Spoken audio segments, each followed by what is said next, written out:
Here's your daily news roundup from 97.9 WGBW. From the 97.9 WGBW newsroom, I'm Connie Fellman with this local news update. UWGB says the active threat issued yesterday was a false alarm.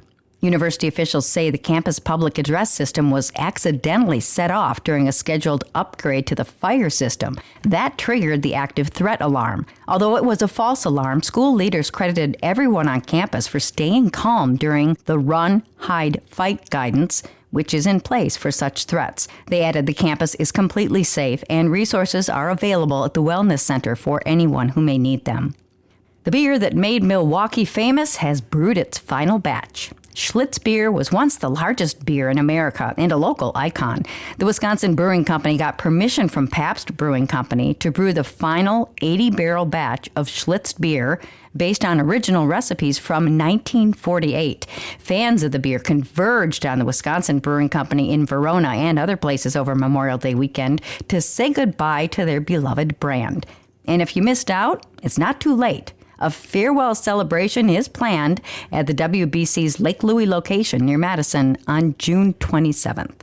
Green Bay police have arrested a man for the hit and run on Memorial Day that sent a motorcyclist to the hospital. Police say Ricardo Hernandez Perez was driving the van that turned in front of a motorcyclist on University Avenue. Dashcam video from another driver shows the motorcyclist hitting the van and falling into the road. The van continued on and did not stop. Family members say doctors told them the motorcyclist was lucky to be alive. They say he suffered multiple broken bones and will be in a wheelchair while he recovers. Records show Hernandez Perez has an immigration hold on his arrest through ICE. Health officials say emergency room visits for tick bites have surged to their highest seasonal levels in nearly a decade. Driven by warmer temperatures and expanding tick habitats, rates have more than doubled the normal seasonal average. Now the federal government is joining the fight against Lyme disease and other tick-related illnesses. Health and Human Services Secretary Robert F. Kennedy Jr. has announced several initiatives to strengthen the federal health response. The new multi-million-dollar pilot program will be led by the CDC and HHS, working together with leading tick control researchers. There's also a plan to help patients better connect with experienced providers. Health officials say Lyme disease remains one of the nation's fastest-growing vector-borne health threats. Vector-borne diseases are human illnesses caused by viruses, bacteria, or parasites that are transmitted by living vectors like mosquitoes, ticks, and fleas. With news at the top and bottom of the hour all day and on demand anytime at WGBW.FM, I'm Connie Fellman, 97.9 WGBW News. With Civic Media News, I'm Terry Miller. Some of the world's biggest meat and dairy companies, including several with operations right here in Wisconsin, have been making bold environmental promises. But a new study suggests most of those claims don't hold up. A report published last month found that the vast majority of sustainability claims made by the 33 largest meat and dairy corporations in the world are simply not legitimate. Several of the corporations called out in the report have a direct Wisconsin connection, among them Saputo Cheese, Tyson Foods, JBS, Hormel Foods, Dairy Farmers of America, and Nestle. Gas prices have dropped 23.5 cents per gallon over the last week. The average price in Wisconsin today landed at $4.13 per gallon. This is 21.8 cents lower than a month ago, but $1.17 higher than this time last year.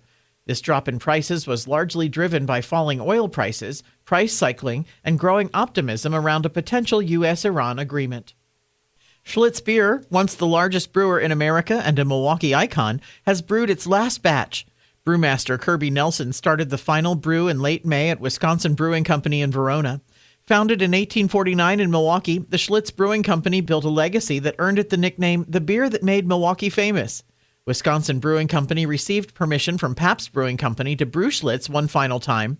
A farewell celebration is planned at WBC's Lake Louie location on June 27th. And advocates are calling for the removal of the remaining dogs from the Dane County breeding facility, where protesters gathered outside Ridgeland Farms in the town of Blue Mounds near Madison this past weekend, calling attention to the over 600 dogs still on the property. The business had been breeding and selling the animals for medical research.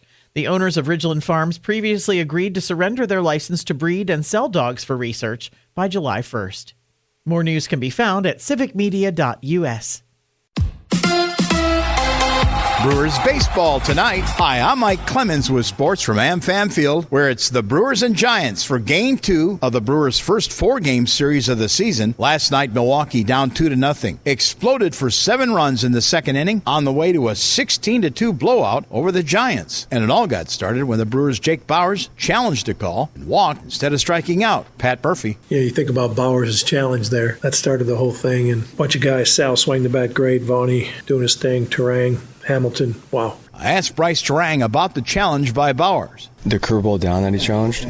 Yeah, I mean, when you think it's a ball, you challenge it, you get a ball. I mean, that's a walk instead of an out. So things change quick, and him doing that could have caused that inning for sure. NFL, the Packers in a second week of OTA practices. Valuable time for the defensive players to learn the playbook of the new defensive coordinator, Jonathan Gannon. With sports, I'm Mike Clemens. I'm meteorologist Brandon Bormans. High pressure squarely overhead will give us a beautiful early June day. Sunny skies today, light winds with highs in the upper 70s. Mostly clear skies tonight with lows in the lower 50s. Plenty of sunshine again on Wednesday, a bit warmer with a high near 83. That's your Green Bay News Roundup from 97.9 WGBW. Subscribe to this podcast on Spotify, Apple, or wherever you get your podcasts. And find more news anytime at WGBW.FM.